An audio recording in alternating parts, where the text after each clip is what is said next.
When you talk about the Syrian people and what the Syrian people want, how can you quantify that? Do you have any independent surveys where you can actually document that?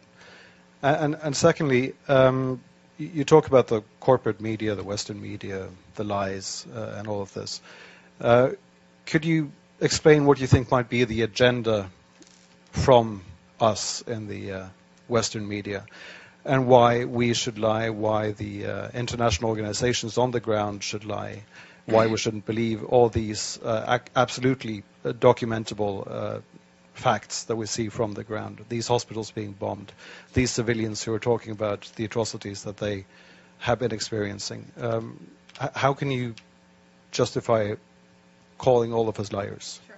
Thank you. I mean, there are certainly honest journalists amongst the very compromised establishment media. Let's start with your second question. So, international organizations on the ground. Tell me which ones are on the ground in eastern Aleppo. Yeah, okay, I'll tell you, there are none. There are none.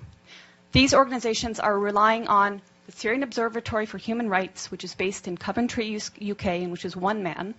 They're relying on compromised groups like the White Helmets, which, let's talk about the White Helmets.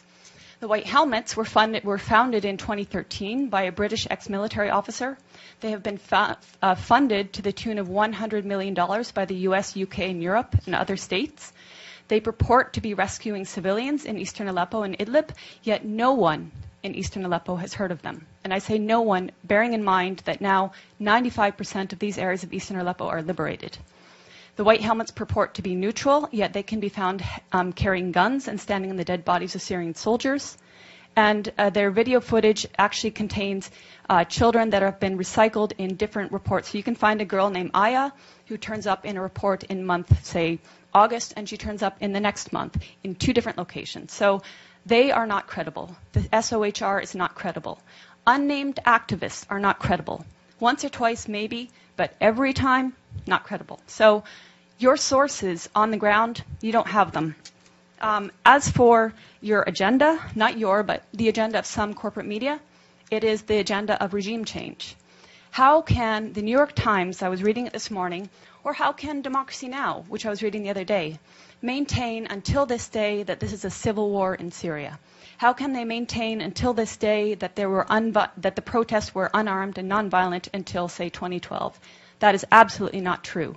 How can they maintain that the Syrian government is attacking civilians in Aleppo when every person that's coming out of these areas occupied by terrorists is saying the opposite? How do I quantify the support of the Syrian people? The elections. In 2014, the Syrian people held elections. The point being, overwhelmingly, the people support President Assad. There are people that want change in the government. We're not pretending they don't want change. Everybody wants change. But in terms of support of the government, the point is they don't see President Assad as the problem. They see the problem as terrorism. They see elements of problems in the system that they have there. But President Assad, they don't see as the problem. They actually overwhelmingly support him. So I'm basing it on their choice in their leader, and I'm basing it on my interactions with people in Syria.